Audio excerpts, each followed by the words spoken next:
Hello guys, welcome back to my channel. আজ আমি একটা মজাদার রান্নার রেসিপি নিয়ে চলে এসেছি। এটা আমার ফার্স্ট রান্নার ভিডিও। হ্যাঁ, তোমরা ঠিকই ধরেছো, বিরিয়ানি। চলো চলো, এবার খাতা পেন নিয়ে বসে পড়ো। লেখো। প্রথমে আলুগুলোকে বড় বড় করে কেটে জলের মধ্যে ভালো করে ধুয়ে নিতে হবে। দেন সেমভাবে পেঁয়াজগুলোকে কেটেও ধুয়ে নিতে হবে। এবার একটা কড়াইতে তেল গরম করে তার মধ্যে আলুগুলো দিয়ে দিতে হবে এবং হালকা আঁচে ধীরে ধীরে আলুগুলোকে লাল ব্রাউনিশ করে ভাজতে হবে। কি লিখছো তো? হ্যাঁ, লেখো মন দিয়ে। এই দেখো, আমার এখানে আলুগুলো সুন্দরভাবে ভাজা হয়ে গেছে। এবার আমি এগুলোকে তুলে সাইড করে রাখবো। আমি এখানে 1.5 কিলো দেরাদুন চাল নিয়েছিলাম। তোমরা তোমাদের পরিমাণ মতো চাল নিয়ে নিও। চালটাকে ভালো করে সুন্দরভাবে কচলে কচলে ধুতে হবে, যেন সব নোংরাগুলো পরিষ্কার হয়ে যায়। তারপর চালগুলো ফুটিয়ে রাখা গরম জলের মধ্যে কয়েকটা গোটা গরম মশলা অ্যাড করে তার মধ্যে দিয়ে দিতে হবে। এবার দেখো, আমি এখানে 1 কিলো মটন নিয়েছিলাম। তোমরা তোমাদের পরিমাণ মতো মটন, চিকেন যে কোনো কিছু নিয়ে নিতে পারো। তো মটনটাকে ভালো করে সুন্দর করে ধুয়ে তার মধ্যে 3 টুকরো লেবুর রস মাখিয়ে দিতে হবে। কি লিখছো তো? লেখো। এরপর দেখো, আমি সুন্দর করে যা যা লাগবে সেই উপকরণগুলো কেটে নিয়েছিলাম। এখানে বড় করে পেঁয়াজ কাটা আছে, যেগুলো বেরেস্তার কাজে লাগবে, আর একটা ছোট করে পেঁয়াজ কাটা আছে। দেন লঙ্কা, টমেটো, আদা, রসুন সমস্ত কিছু কেটে নিয়েছি। তোমরাও কিন্তু কেটে নিও। এবার যে কড়াইতে আলু ভেজেছিলে সেই কড়াইতে আরও বেশ কিছুটা তেল দিয়ে তার মধ্যে বড় বড় করে কেটে রাখা পেঁয়াজটা দিয়ে বেরেস্তা বানিয়ে নিতে হবে। গ্যাসের ফ্লেমকে মিডিয়াম রেখে পেঁয়াজগুলোকে সুন্দরভাবে ভেজে নিতে হবে।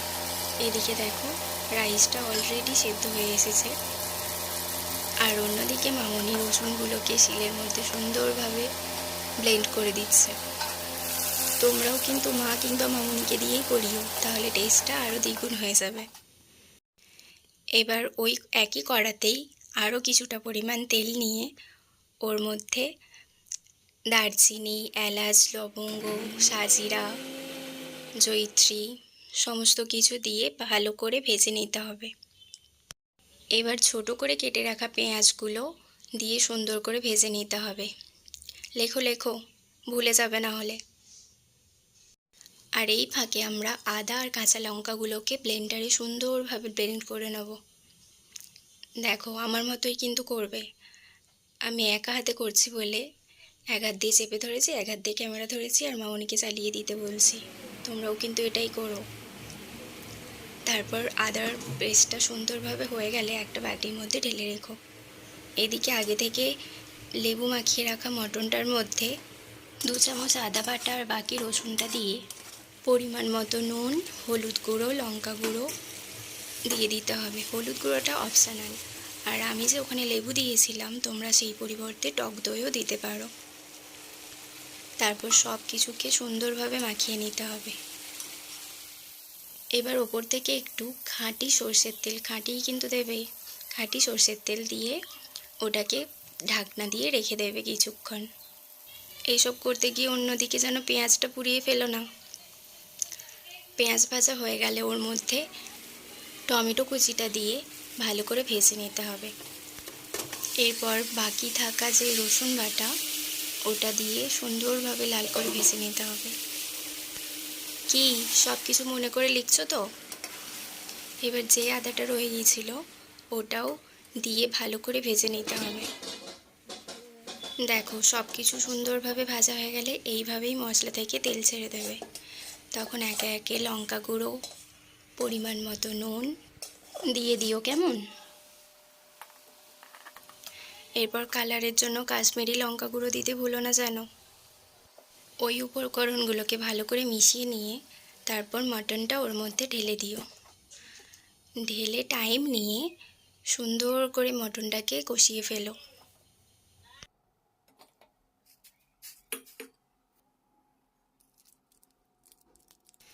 দেখো, এইভাবে কষানো হয়ে গেলে, এইভাবেই কিন্তু কষাবে।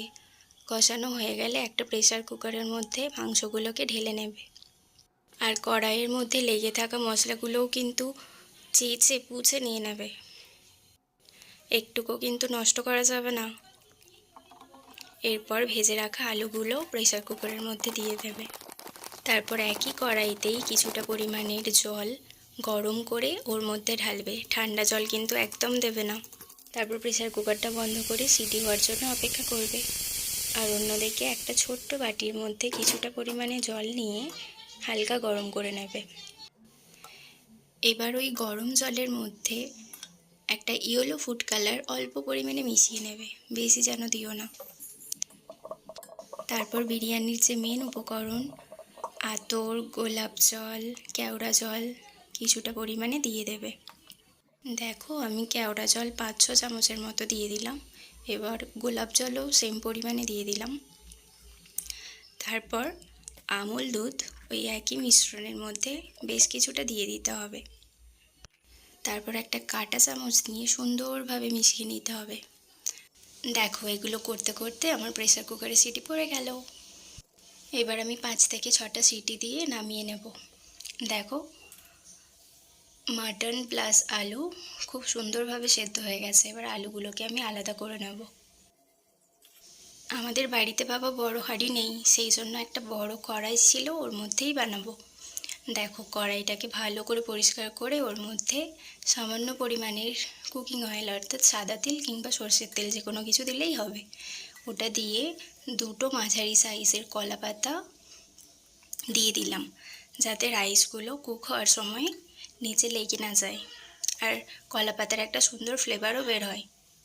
এবার ফ্যান ঝরানো রাইসগুলো কলা পাতার ওপর বেশ কিছুটা পরিমাণেই দিতে হবে। এরপর ধীরে ধীরে বিরিয়ানির মশলা, পরিমাণ মতো নুন আর ওই যে মিশ্রণটা ফ্রুট কালারের ওইটা দিয়ে দিতে হবে। দেখো যেভাবে দিচ্ছি ওইভাবেই কিন্তু দেবে, অন্যরকম হলে হবে না। এবার ভেজে রাখা পেঁয়াজগুলো দিয়ে দিতে হবে এর মধ্যে। তারপর আর কি মটনগুলো দিয়ে দিতে হবে, যেহেতু আমি এখানে ছোট ছোট পিসের মটনই নিয়েছিলাম, তোমরা চাইলে একটু বড় পিসেরও নিতে পারো। মটন আর ওর গ্রেভিটা সুন্দরভাবে ওর উপর দিয়ে দিতে হবে। এবার এক এক করে আলুগুলোও এর মধ্যে দিয়ে দিলাম। দেখো এবার তুমি তোমার ক্রিয়েটিভিটি দেখাতেই পারো, যত সুন্দর পারবে তত সুন্দরভাবে সাজিয়ে দেবে, সেটা তোমার মতো করে করে নিও, আমার মতো না করলেও হবে।